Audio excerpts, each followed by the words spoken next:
Viewers, welcome back to Femi's foods. പുതിയൊരു വീഡിയോയിലേക്ക് എല്ലാവർക്കും സ്വാഗതം. ഇന്നത്തെ വീഡിയോ ചിക്കൻ വെച്ചിട്ടുള്ള ഒരു സൂപ്പർ ഡിഷാണ്. ചിക്കൻ ചുക്ക റെസിപ്പിയാണ് ഇന്ന് ഷെയർ ചെയ്യുന്നത്. അപ്പോൾ നിങ്ങൾ വീഡിയോ കണ്ടു നോക്കുക. വീഡിയോ ഇഷ്ടമാവുകയാണെങ്കിൽ ലൈക്ക് ചെയ്യുക, ഷെയർ ചെയ്യുക, സബ്സ്ക്രൈബും ചെയ്യുക. വീഡിയോയെക്കുറിച്ചുള്ള അഭിപ്രായങ്ങളൊക്കെ നിങ്ങൾ കമൻറ്റ് ബോക്സിൽ രേഖപ്പെടുത്തുക.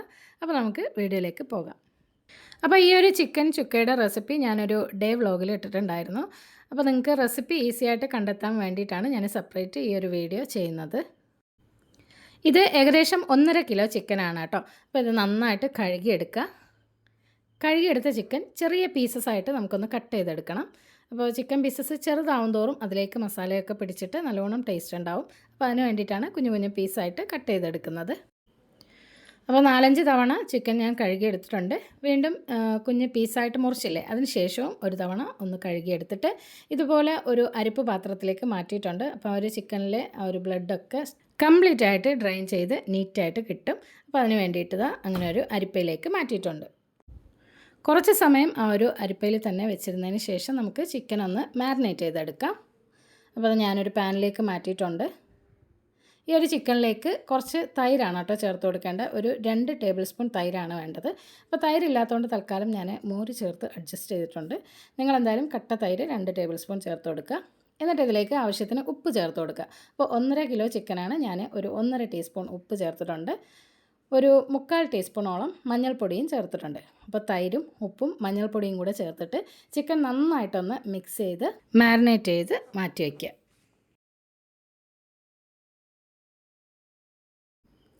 ഇനി നമുക്ക് ഈ ഒരു ചിക്കൻ ഒരു അരമണിക്കൂർ വരെ റെസ്റ്റ് ചെയ്യാൻ വെക്കണം. അപ്പോൾ ആ ഒരു ഗ്യാപ്പിൽ നമുക്കിതിലേക്കുള്ള മറ്റ് ഇൻഗ്രീഡിയൻസ് ഒക്കെ റെഡിയാക്കി എടുക്കാം. ഞാനിപ്പോൾ 5 സവാള എടുത്തിട്ടുണ്ട്. 1 ബൾബ് വെളുത്തുള്ളിയാണ് കേട്ടോ എടുത്തിട്ടുള്ളത്. അതായത് ഇത് ചതച്ച് റെഡിയാക്കി എടുക്കുമ്പോഴേക്കും 2 ടേബിൾ സ്പൂൺ വെളുത്തുള്ളി ഉണ്ടാവണം. പിന്നെ ഒരു കഷ്ണം ഇഞ്ചിയും എടുത്തിട്ടുണ്ട്. അപ്പോൾ 1 ടേബിൾ സ്പൂൺ ഇഞ്ചിയും. അപ്പോൾ അത് നന്നായിട്ട് ചതച്ചോ അല്ലെങ്കിൽ പേസ്റ്റ് രൂപത്തിലാക്കിയോ എടുക്കാം. പിന്നെ 2 തക്കാളിയാണ് കേട്ടോ വേണ്ടത്. മീഡിയം സൈസ് വലിപ്പമുള്ള 2 തക്കാളി ഇതുപോലെ ചെറുതായിട്ട് കട്ട് ചെയ്തെടുത്ത് അതും റെഡിയാക്കി വെക്കുന്നുണ്ട്.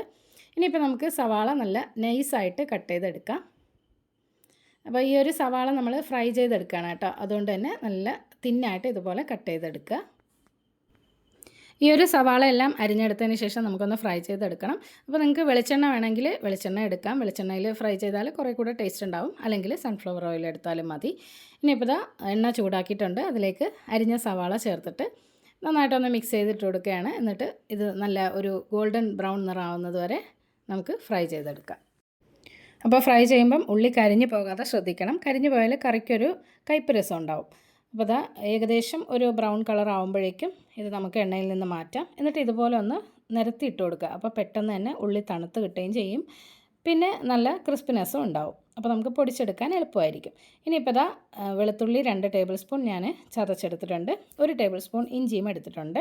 പിന്നെ 4-5 പച്ചമുളകും കൂടി വേണം കേട്ടോ. അപ്പോൾ ഞാനിപ്പോൾ കാന്താരി മുളകാണ് എടുത്തിട്ടുള്ളത്. ഇനി നമുക്ക് ആ ഒരു ഉള്ളി ഫ്രൈ ചെയ്തെടുത്തില്ലേ, അതിൽ നിന്ന് തന്നെ ഒരു 2 ടേബിൾ സ്പൂൺ ഓയിൽ മറ്റൊരു പാനിലേക്ക് മാറ്റി കൊടുക്കാം. അതിലേക്ക് നമുക്ക് ചതച്ച ഇഞ്ചിയും വെളുത്തുള്ളിയും പച്ചമുളക് അരിഞ്ഞതും കൂടി ചേർത്ത് നന്നായിട്ട് വഴറ്റിയെടുക്കാം. ആ ഒരു ഇഞ്ചിയുടെയും വെളുത്തുള്ളിയുടെയും ഒക്കെ പച്ചമണം മാറിയിട്ട് ചെറുതായിട്ടൊന്ന് മുരിഞ്ഞ മണം വരണം. ആ ഒരു സമയം വരെ വഴറ്റി കൊടുക്കണം. ഇതിലേക്ക് അല്പം കറിവേപ്പില കൂടി ചേർത്ത് കൊടുക്കാം. എന്നിട്ട് നമുക്കിത് നന്നായിട്ട് വഴറ്റിയെടുക്കാം. അപ്പോൾ ഇഞ്ചിയും വെളുത്തുള്ളിയൊക്കെ വഴന്ന് നല്ല മണമൊക്കെ വരുന്നുണ്ട്. ആ ഒരു ടൈമിൽ ഇതിലേക്ക് നമുക്ക് പൊടികൾ ചേർത്ത് കൊടുക്കാം. അപ്പോൾ 1.5 ടീസ്പൂൺ കാശ്മീരി റെഡ് ചില്ലിയാണ് കേട്ടോ ചേർത്തത്. അതുപോലെ 1.5 ടീസ്പൂൺ മല്ലിപ്പൊടിയാണ് ചേർത്തത്. ഇനി ഇതിലേക്ക് ഗരം മസാലയാണ് കേട്ടോ വേണ്ടത്. ഒരു 1/2 ടീസ്പൂൺ ഗരം മസാല ചേർത്ത് കൊടുക്കുക. ഇല്ലെങ്കിൽ പട്ട, ഗ്രാമ്പു, ഏലക്ക എല്ലാം അല്പം വീതം ചേർത്ത് കൊടുക്കുക. അപ്പോൾ ഞാനിത് 4 ഗ്രാമ്പു എടുത്തിട്ടുണ്ട്. 4-5 ഏലക്കയൊക്കെ ചേർത്തിട്ടുണ്ട്. 2 വലിയ കഷ്ണം പട്ട, പിന്നെ ഒരു ചെറിയ കഷ്ണം തക്കോലം, ഇത്രയും ചേർത്തിട്ടുണ്ട്. ഈ ഒരു പൊടികളുടെ പച്ചമണം മാറി ആ ഒരു ഇഞ്ചിയുടെയും വെളുത്തുള്ളിയുടെയും കൂടെ മിക്സായി വരുന്നത് വരെ ഒന്ന് വഴറ്റിയെടുക്കുക. ഒരു 2-3 മിനിറ്റ് വഴറ്റിയാൽ മതിയാവും. എന്നിട്ട് ഇതിലേക്ക് നമുക്ക് അരിഞ്ഞ തക്കാളി ചേർത്ത് വീണ്ടും വഴറ്റി കൊടുക്കാം. ഈ ഒരു തക്കാളി നന്നായിട്ട് കുക്കായിട്ട് വരണം കേട്ടോ. അപ്പോൾ ഒരു 2-3 മിനിറ്റ് വഴറ്റിയതിന് ശേഷം ഇതിലേക്ക് നമുക്ക് കുറച്ച് വെള്ളം ചേർത്തിട്ട് ഈ ഒരു തക്കാളി ഒന്ന് മൂടി വെച്ച് കുക്ക് ചെയ്തെടുക്കാം. അപ്പോൾ തക്കാളി പെട്ടെന്ന് വെന്ത് കിട്ടും. ഇനി ഈ ഒരു പേസ്റ്റിലേക്ക് അല്പം ഉപ്പ് കൂടി ചേർത്ത് കൊടുക്കുക. അപ്പോൾ നമ്മൾ ചിക്കനിൽ ഉപ്പ് ചേർത്തതാണ്, അതുകൊണ്ട് ഒരു 1/2 ടീസ്പൂൺ ഉപ്പ് ഇതിലേക്ക് ചേർത്താൽ മതി. എന്നിട്ട് ആ ഒരു തക്കാളിയും പൊടികളും എല്ലാം കൂടി നന്നായിട്ട് മിക്സ് ചെയ്തിട്ട് തക്കാളി വേവാൻ ആവശ്യത്തിന് കുറച്ച് വെള്ളം ചേർത്തിട്ട് നമുക്കിത് മൂടി വെച്ച് കുക്ക് ചെയ്തെടുക്കാം. ഒരു 2 മിനിറ്റ് വരെ തക്കാളി മൂടി വെച്ച് കുക്ക് ചെയ്തതിന് ശേഷം ഇടയ്ക്കൊന്ന് തുറന്ന് നോക്കി ഇളക്കിയൊക്കെ ഇട്ട് കൊടുക്കുക. എന്നിട്ട് അതിലേക്ക് രമ്പയിലാണ് കേട്ടോ ഞാൻ ചേർത്ത് കൊടുക്കുന്നത്. അപ്പോൾ നിങ്ങൾക്ക് മല്ലിയില ഉണ്ടെങ്കിൽ അത് ചേർത്ത് കൊടുക്കാം. ആ ഒരു തക്കാളിയൊക്കെ നല്ലതുപോലെ വെന്ത് ഉടഞ്ഞ് ഒരു പേസ്റ്റ് രൂപത്തിലായിട്ടുണ്ട്. ഈ ഒരു സമയത്ത് നമുക്ക് മാരിനേറ്റ് ചെയ്ത് വെച്ചിരിക്കുന്ന ചിക്കൻ ഇതിലേക്ക് ചേർത്ത് കൊടുക്കാം. അപ്പോൾ ഈ ഒരു മസാലയിലേക്ക് ചിക്കൻ നല്ലതുപോലെ മിക്സ് ആവുന്നത് വരെ ഒരു 2-3 മിനിറ്റ് ഒന്ന് ഇളക്കി മിക്സാക്കി കൊടുക്കണം.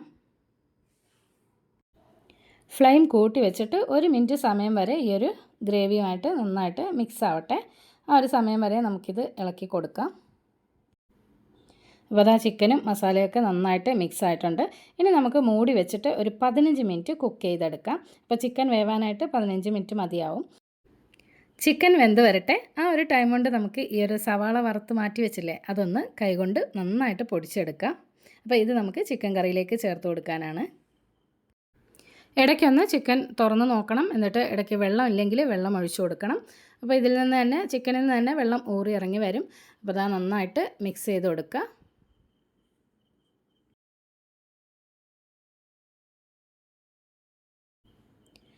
അപ്പോൾ ചിക്കൻ ഒരു 5 മിനിറ്റ് കൂടി ഇനി വേവാനുണ്ട്. ആ ഒരു ടൈമിൽ നമുക്ക് ഒരു പൊടിച്ച സവാള ഇതിലേക്ക് ചേർത്തിട്ട് ചിക്കനും സവാളയും എല്ലാം കൂടി നന്നായിട്ട് മിക്സ് ചെയ്തെടുക്കാം.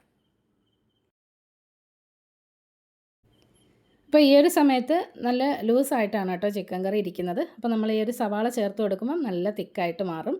അപ്പോൾ ഗ്രേവിക്കൊരു കൊഴുപ്പൊക്കെ കിട്ടും കേട്ടോ. ഇതിലേക്ക് ഒരു 1/2 ടീസ്പൂൺ പെരിഞ്ജീരകം പൊടിച്ചതും 1 ടീസ്പൂൺ കുരുമുളക് പൊടിയും ചേർത്തിട്ട് ഒന്നുകൂടി ഒന്ന് മിക്സ് ആക്കണം. ഏറ്റവും ലാസ്റ്റായിട്ട് കുറച്ച് കറിവേപ്പില കൂടി ചേർത്ത് കൊടുക്കാം.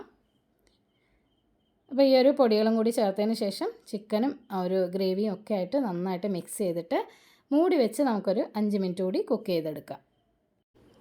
അപ്പോൾ ഇതാ ചിക്കൻ നന്നായിട്ട് വെന്തിട്ടുണ്ട്. ആ ഒരു ഗ്രേവിക്ക് കുറച്ചുകൂടി ഒരു തിക്നെസ് കിട്ടാൻ വേണ്ടിയിട്ടാണ് ഞാൻ വീണ്ടും ഒന്നുകൂടി കുക്ക് ചെയ്തെടുത്തത്. അപ്പോൾ ഏകദേശം 15 മിനിറ്റ് മതിയാവും കേട്ടോ ചിക്കൻ വേവാനായിട്ട്. ആ ഒരു പെപ്പർ പൗഡറും പിന്നെ പെരിഞ്ജീരകപ്പൊടിയും ചേർത്തില്ലേ, ആ ഒരു ടൈമിൽ തന്നെ ഒരു വലിയ സ്പൂൺ ഡാർക്ക് സോയാ സോസ് കൂടി ചേർക്കണം കേട്ടോ. അപ്പോൾ അത് ഞാൻ ചേർത്തപ്പോൾ ക്യാമറ ഓൺ ആയിട്ടുണ്ടായിരുന്നില്ല. അപ്പോൾ നിങ്ങൾ എന്തായാലും അത് ചേർത്ത് കൊടുക്കുക. കറിക്ക് അല്പം ടേസ്റ്റും കിട്ടും, പിന്നെ കുറച്ചുകൂടി ഒരു ഡാർക്ക് കളറും കിട്ടും കേട്ടോ. അപ്പോൾ അതിന് വേണ്ടിയിട്ടാണ്. ഇനിയിപ്പം ചിക്കനൊക്കെ നന്നായിട്ട് വെന്ത് കറിയൊക്കെ നല്ല തിക്കായിട്ട് വന്നിട്ടുണ്ട്. ഇനി നമുക്ക് സെർവ് ചെയ്യാം. അപ്പോൾ ഇത്രയേ ഉള്ളൂ. ഈ ഒരു ചിക്കൻ ചുക്കയുടെ റെസിപ്പി നിങ്ങൾ എന്തായാലും ട്രൈ ചെയ്ത് നോക്കണം. എന്നിട്ട് ഫീഡ്ബാക്ക്സ് അറിയിക്കാൻ മറക്കരുത്. അപ്പോൾ അതാ ചോറിൻ്റെ ഒപ്പം ആയാലും ചപ്പാത്തിയുടെ കൂടെ പൊറോട്ടയുടെ കൂടെ എന്തിൻ്റെ കൂടെ ആയാലും നല്ല അടിപൊളി കോമ്പിനേഷനാണ്. അപ്പോൾ വീഡിയോ ഇഷ്ടപ്പെട്ടാൽ ഇപ്പോൾ തന്നെ ആ ലൈക്ക് ബട്ടൺ ഒന്ന് അടിക്കുക. എന്നിട്ട് നിങ്ങളുടെ അഭിപ്രായങ്ങൾ രേഖപ്പെടുത്തുക. അപ്പോൾ മറ്റൊരു വീഡിയോ ആയിട്ട് വീണ്ടും കാണാം. അതുവരേക്കും stay tune, take care, by.